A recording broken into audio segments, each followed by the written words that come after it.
마가복음 14장 53에서 65절 말씀입니다.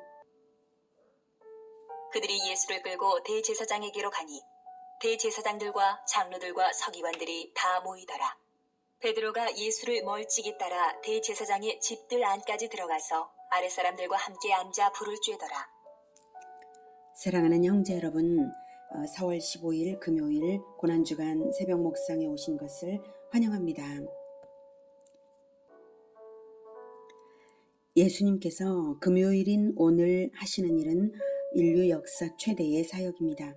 세례 요한이 증언한 것처럼 세상 죄를 지고 가는 하나님의 어린 양으로서 모든 믿는 자의 죄를 대속하실 것입니다. 그래서 일요일에 입성하신 후에 이런 과정을 거쳤습니다. 성전 권력의 타락을 꾸짖고 진리 논쟁과 성전 파괴 종말 예언을 하셨고요. 그리고 화요일 저녁 또는 수요일에 헬라인의 예방을 받으시고 하늘 음성을 받으셨고요. 그리고 목요일에는 세족하고 성찬식을 하시고 유다의 배반 예언, 제자들의 배반 예언, 그리고 요한복음 14장에서 16장, 17장에 이어지는 가르침과 기도가 있었고요. 겟세마네 동산에서 기도하시다가 체포당하셨습니다. 그리고 대제사장의 불법 신문이 오늘 본문 부분인데요. 목요일 밤에서 금요일 새벽 사이에 일어났던 일들입니다. 여기서 성찬식이 가장 중요했죠. 성찬식은 말하자면 하나님과의 언약식입니다. 언약이 무엇인가 하면 창조주, 심판주, 구원주 되시는 하나님의 백성으로 맺어지는 것입니다. 레위기 11장 45절에 나는 너희의 하나님이 되려고 너희를 애굽 땅에서 인도하여 낸 여호와라. 내가 거룩하니 너희도 거룩할지어다 하셨습니다. 하나님이 되려고 너희를 구원하였다. 이렇게 하신 거죠. 출애굽의 결정타는 장자 죽음의 재앙이고 이스라엘은 유월절 어린 양의 피로 구원받아 출애굽했습니다. 그들이 거룩하기 전부터 그렇게 언약으로서 출애굽했습니다. 유월절 어린 양의 피는 믿는 자를 구원하신다는 언약의 피입니다. 그리고 시내산에서 모세가 언약의 피를 뿌리면서 하나님과 이스라엘의 언약식을 출애굽 후에 그렇게 거행을 했죠. 출애굽기 24장 6절에서 11절에는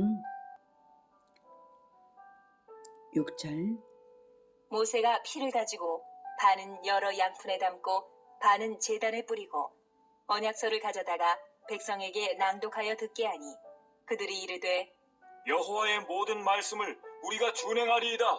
모세가 그 피를 가지고 백성에게 뿌리며 이르되 이는 여호와께서 이 모든 말씀에 대하여 너희와 세우신 언약의 피니라.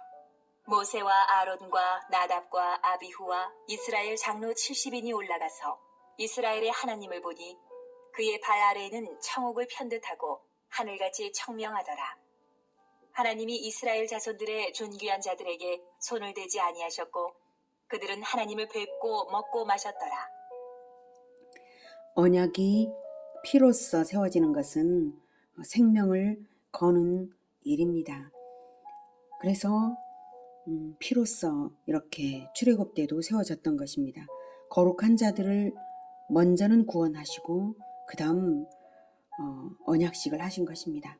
언약을 어기면 생명으로 대가 치러야 한다는 뜻으로 피로써 세우셨습니다. 그러니 이 언약을 배반하지 않는 것이 얼마나 중요합니까? 구원을 받고 난 후에 거룩한 삶을 시작한 것입니다. 거룩했기 때문에 구원받은 것이 아니라 구원하시고 난 후 거룩한 삶을 요구하신 하나님이십니다. 그러니 배반하지 않는 것이 너무나 중요하죠. 그러나 구약 이스라엘은 그렇게 율법을 받고 언약식을 했고 율법을 받았지만 결국 배반하고 말았습니다. 구원은 언약식 그 자체로서 끝난 것이 아닙니다.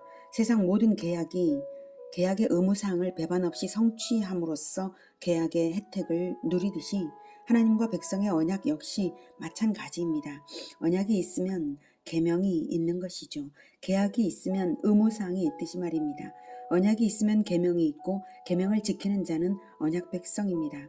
구약 이스라엘은 계명 준수에 실패했습니다. 그래서 하나님께서 새 언약을 맺으리라고 하셨죠. 예레미야 31장 31절에 여호와의 말씀이니라 보라 날이 이르리니 내가 이스라엘 집과 유다 집에 새 언약을 맺으리라. 이렇게 예고하신 대로 예수님이 새 언약을 성찬식을 통하여서 맺으신 것입니다. 누가복음 22장 20절에 저녁 먹은 후에 잔도 그와 같이 하여 이르시되 이 잔은 내 피로 세우는 새 언약이니 곧 너희를 위하여 붓는 것이라. 그리고는 새 계명을 주셨습니다. 요한복음 13장 34절에 새 계명을 너희에게 주노니 서로 사랑하라. 내가 너희를 사랑한 것 같이 너희도 서로 사랑하라. 하나님과의 언약은 하나님 나라 건국의 언약입니다. 그러므로 건국의 사명이 있습니다. 받고자 하는 자가 받는 사명입니다. 새 계명도 간단하고 새 사명도 간단합니다만 받고자 하는 자가 받는데요. 그 사명은 바로 마태복음 28장 18, 19, 20절입니다. 예수께서 나와 말씀하여 이르시되 하늘과 땅의 모든 권세를 내게 주셨으니 그러므로 너희는 가서 모든 민족을 제자로 삼아 아버지와 아들과 성령의 이름으로 세례를 베풀고 내가 너희에게 분부한 모든 것을 가르쳐 지키게 하라. 볼지어다 내가 세상 끝날까지 너희와 항상 함께 있으리라 하시니라.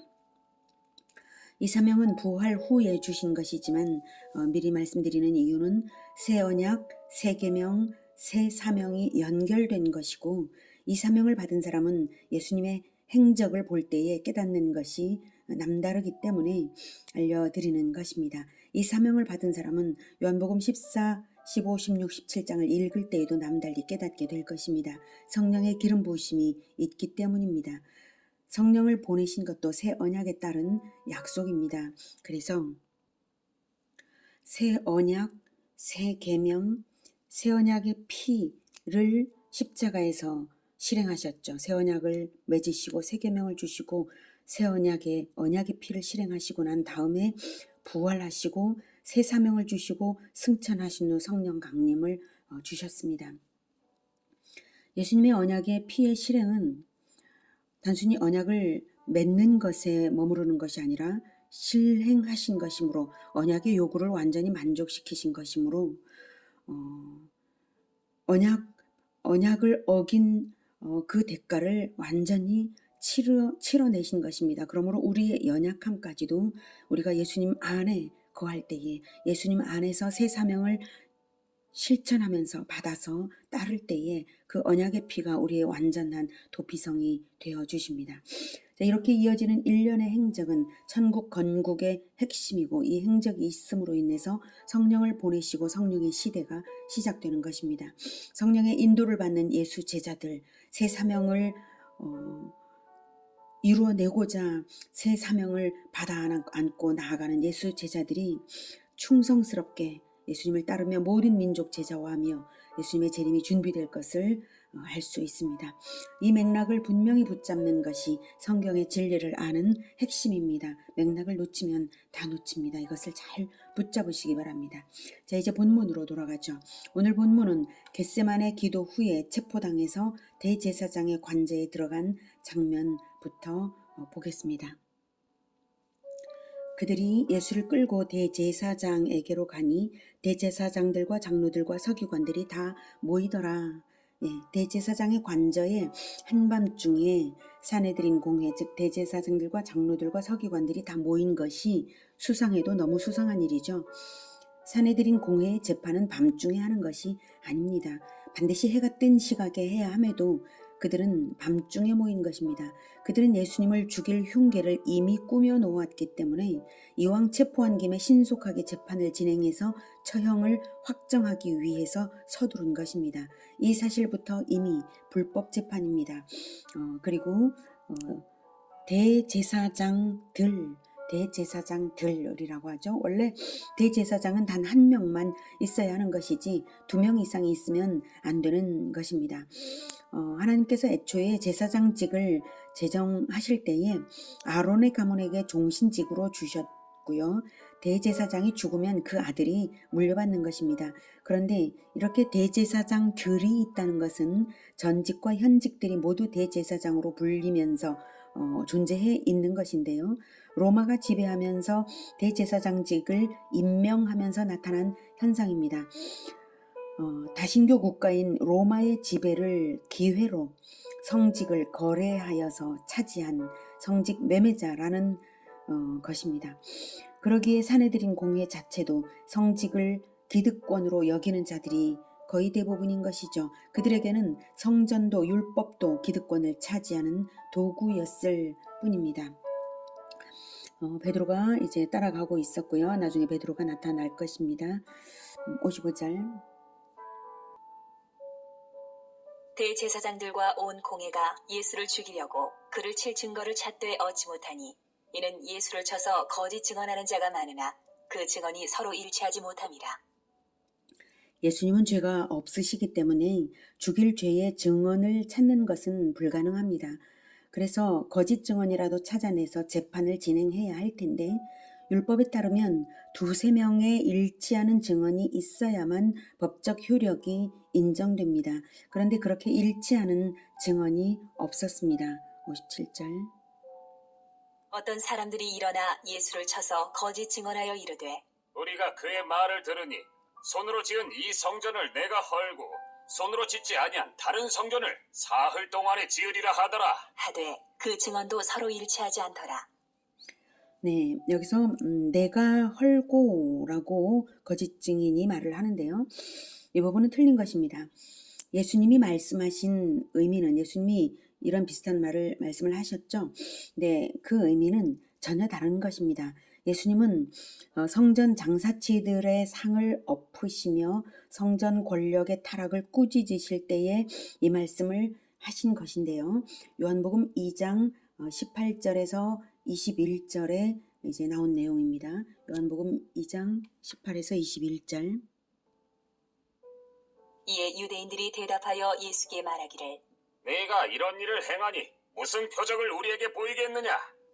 네, 성전 권력을 꾸짖을 권세는 그리스도밖에 없는데 그리스도라는 표적을 어떻게 보이겠냐? 네가 그리스도라도 된단 말이냐? 이런 뜻으로 그들이 말했죠. 19절. 예수께서 대답하여 이르시되 너희가 이 성전을 헐라. 내가 사흘 동안에 일으키리라. 유대 네, 타락한 성전이 이제는 쓸데없다는 의미를 주시는 것이면서 또한 진정한 성전이신 자신의 몸을 그들이 죽일 것과 사흘 만에 부활하실 것을 암시하신 말씀입니다. 20절. 들이 이르되 이 성전은 46년 동안에 지었거늘 네가 3일 동안에 일으키겠느냐? 하더라. 그러나 예수는 성전된 자기 육체를 가리켜 말씀하신 것이라. 네. 저 건물이 성전이 아니라 내가 진정한 성전이다 이런 뜻으로, 즉 내가 그리스도라는 증거가 그거다라는 뜻으로 그들이 그리스도의 증거를 무슨 표적을 보이겠느냐 했잖아요. 그러니까 그 대답을 하신 것이죠. 내가 진정한 성전이다, 즉 그리스도다 이런 뜻으로 자기 몸을 가리키시며 하신 말씀입니다. 너희들이 죽인 나의 몸이 사흘 만에 부활하는 것으로서 나는 그리스도라는 분명한 표적을 보이겠노라는 응답이시죠. 십자가와 부활이야말로 그리스도의 절대 표적입니다. 그렇게 예수님의 예언대로 그들은 진정한 성전이신 그리스도를 죽이기 위해 거짓 증인들까지 세워가며 불법 신문을 했으나 그럴싸한 증언을 도무지 찾지 못하니까 이제 대제사장이 최후의 결단으로서 직접적인 신문을 합니다. 60절. 대제사장이 가운데 일어서서 예수에게 물어 이르되 너는 아무 대답도 없느냐? 이 사람들이 너를 치는 증거가 어떠하냐? 하되 침묵하고 아무 대답도 아니하시거늘 대제사장이 다시 물어 이르되 네가 찬송받을 이의 아들 그리스도냐? 이 재판이 불법 재판이므로 그때까지 예수님은 아무 대답도 안 하셨습니다. 그런데 이 61절의 신문을 마태복음에서는 이렇게 기록되겠습니다.